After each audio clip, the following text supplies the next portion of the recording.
Wellness tips sa Health Check Plus. Katawan, kagandahan, kagalingan, ating alagaan. Dito lang yan sa Wellness tips sa Health Check Plus. Nagbabalik ang Health Check Plus. Kasama po natin ang isang yoga coach at may-ari ng Pranalaya Yoga Studio sa Baguio City. Magandang araw, Teacher Jelly de la Peña Bonavi. Kamusta po ang panahon dyan sa Baguio City, Teacher Jelly? Dagsa pa rin ba yung mga turista dyan? Magandang araw sa lahat. Nako, marami pa rin taong bumibisita sa Baguio, lalo na ngayon na pa-summer na. Lalo na pag weekends, marami tayong bisita. Masaya kami kasi maraming bumibisita sa Baguio ngayon. Mas lalo na ngayon na maganda ang panahon. So, very sunny, maaraw, wala masyadong ulan. Kaya kung binabalak ng iba sa inyo na bumisita, now's the perfect time. Very good to hear, Teacher Jelly. So, mag-start na po tayo sa ating kwentuhan. Before po natin i-start, gusto ko lang kayong batiin ng Happy Women's Month po. Ay, ganun din sa'yo, Teacher Ellie. Happy Women's Month din po. Yan. So, let's jump in na po. No? Kanina po, pinag-uusapan namin ni Doc Pam ang PMS o premenstrual syndrome. Meron po ba kayong mga yoga exercises na makakatulong na ibsan yung mga aches and pains na nararamdaman dahil sa PMS? Maraming iba-ibang klase ng yoga kasi na pwedeng subukan ng mga babae, lalo na pag nagdadaanan nila ang PMS. Sa experience ko, dahil expert lang naman ako sa sarili kong experience, yung mga slow, gentle stretches, yung mga hindi masyadong mabigat o mapuwersa sa katawan, yun ang nakakatulong dun sa mga physical na symptoms ng PMS. Alam din natin mga kababaihan na hindi lang naman physical ang simptomas ng PMS, 'di ba? Meron din tayong minsan madaling uminit ang ulo o masyadong emosyonal, 'di ba? Sa yoga, may mga practice din tayo, may mga technique din tayong ginagawa para matulungan din ang sarili natin na mapakalma ang sarili, kaya pag masama ang pakiramdam, hindi tayo nadadala dun sa nararamdaman natin, kundi kaya natin i-regulate yung sarili natin para hindi masyadong overwhelming yung epekto niya sa atin. Nakakatuwa kasi nabanggit nyo, Teacher Jelly, na talagang yung PMS, no, hindi lang siya physical, kundi talagang meron lang emotional na effect ito. And I'm happy na nabanggit din ninyo na may effect din pala ang yoga dito, no? Kung mag-a-advise po kayo, Teacher Jelly, ito po ba yung mga yoga exercises? Ginagawa po ba ito before or during or after po na magkaroon ng PMS? Ano po yung ma-advise po ninyo?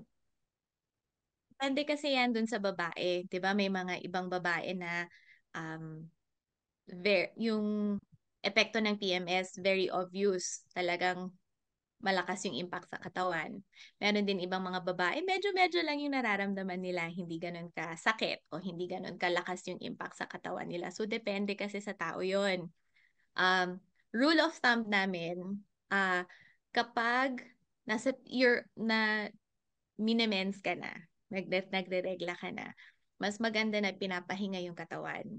Kasi marami nang pinagdadaanan yung katawan mo, 'di ba? Every month, kada buwan alam natin 'yan, 'di ba? Maraming pinagdadaanan yung katawan pag nandun tayo sa monthly period natin. Mas maganda na bago ka padatnan, hinahanda mo na yung sarili mo through yoga, sa breathing, sa meditation, para pag dumating na yung panahon ulit sa buwan na yon na magkaka-PMS ka or dadatnan ka na, ready na yung katawan mo. Alam na niya kung paano mag-adjust pag nangyari na yon. So, hindi lang talaga stretching, hindi lang talaga yung physical na ginagawa natin, pero yung ma-address din natin yung mental tsaka emotional through breathing and meditation din. Kaya maganda ang yoga kasi holistic siya, hindi lang siya physical. So, pwede natin sabihin na tulungan natin yung physical symptoms niya, pero yun nga, madali kang magsungit o mainit ang ulo mo. At least meron din tayong pwedeng gawin para ma-address din natin yung mga yon. So, better before para naihahanda mo yung sarili mo. Ang ganda ng advice nyo, Teacher Jelly, no? Kasi maganda din talaga na natutulungan ng ating katawan through yoga and meditation, no? Para mahanda ang ating katawan before pa man tayo makaramdam ng mga sakit. Liban po sa yoga and nabanggit ninyong mga slow, gentle stretches, meron pa po ba kayong mga exercises na pwedeng i-advise para maihanda ang katawan natin bago pa man dumating ang PMS? Meron akong mantra o motto pagdating sa mga ganyang bagay. Movement is medicine. So, hindi lang slow, gentle stretches. And again, lagi kong sasabihin to, depende kasi sa katawan ng tao kung ano yung level ng pagka-active nung babae, 'di ba? Kasi may iba halos araw-araw nag-exercise, may iba halos hindi. Hindi natin gustong biglain ng katawan. Ang gusto natin is yung ginagawa natin sa yoga nakakasuporta dun sa pinagdadaanan natin every month when it comes to yung monthly period natin tsaka PMS.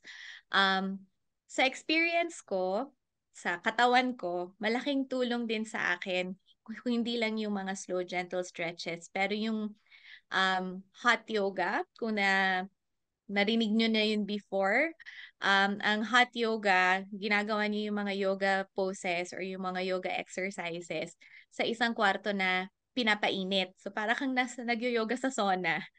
Kung para Mhm. sa amin dito sa Baguio, paborito siya kasi malamig dito. So, pag nagpi-PMS ka, like ako, pag nagpi-PMS ako tas malamig, masakit.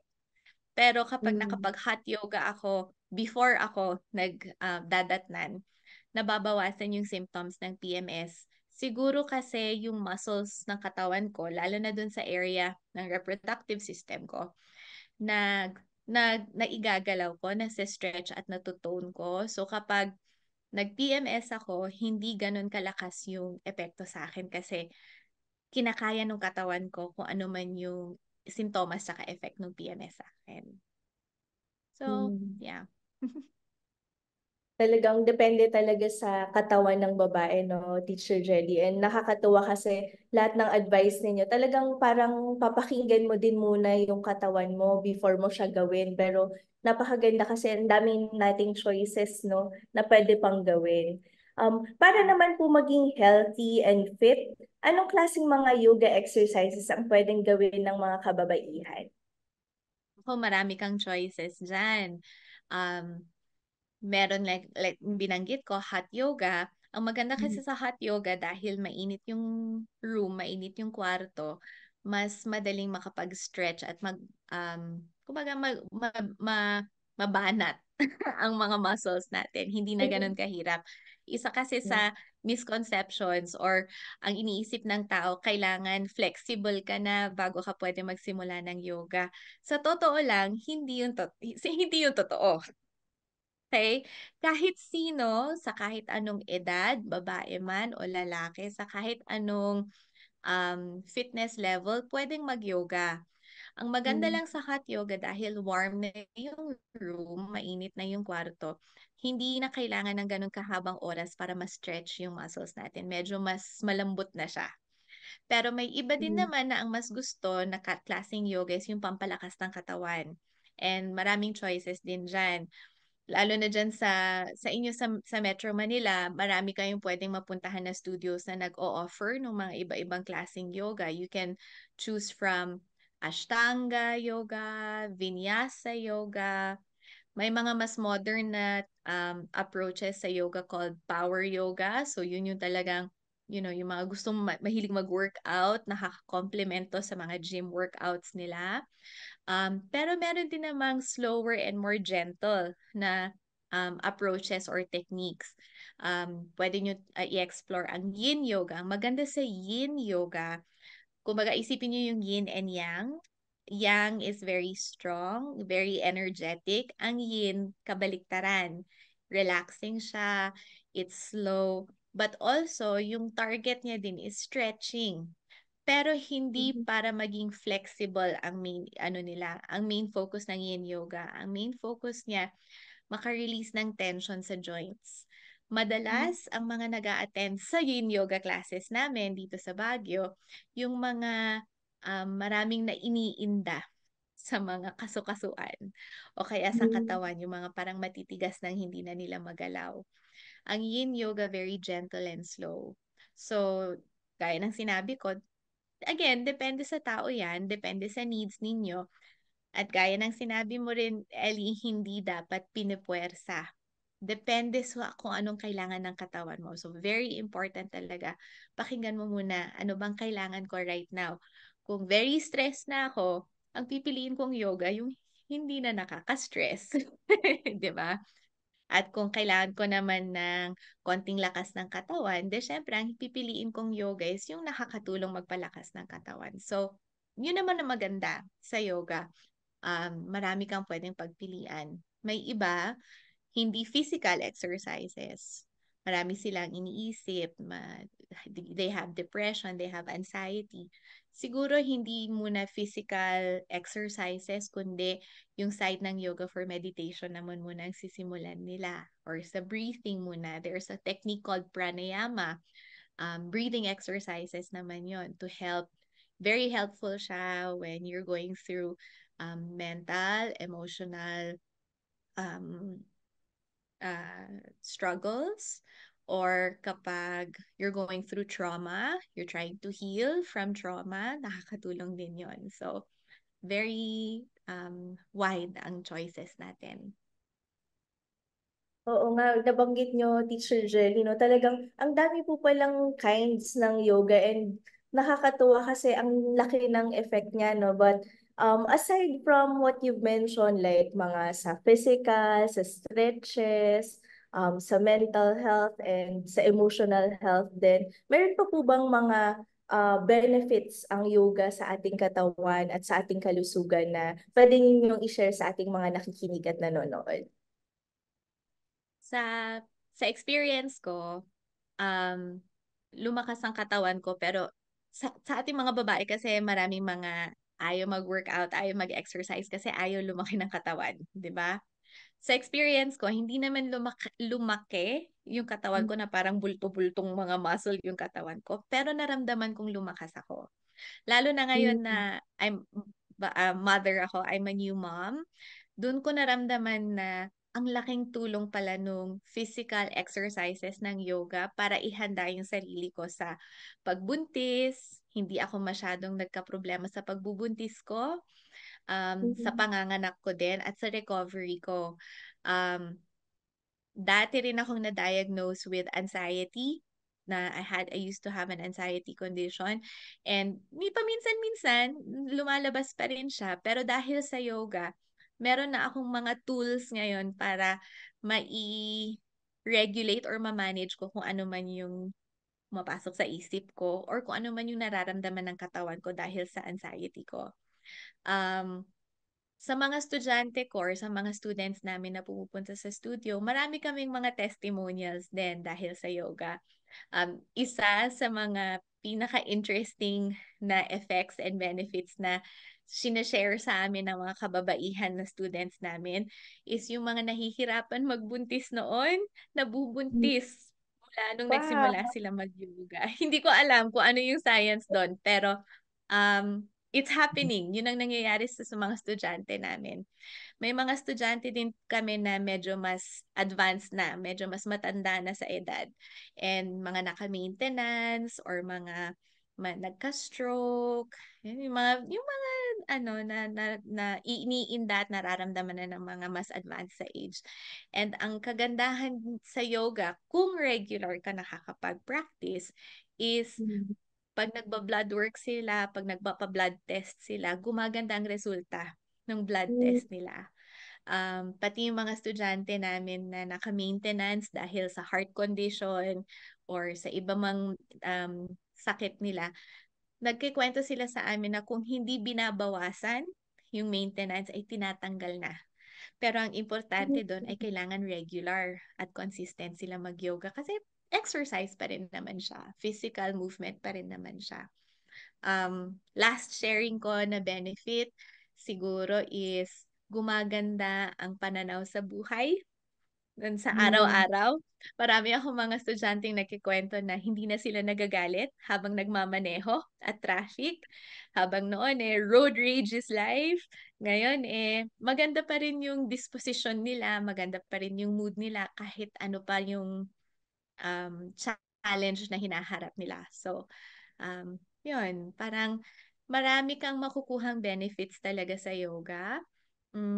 Lalo na siguro sa ating mga kababaihan kasi marami rin tayong pinagdadaanan both sa physical and others, 'di ba? So, malaki talaga ang health niya sa atin.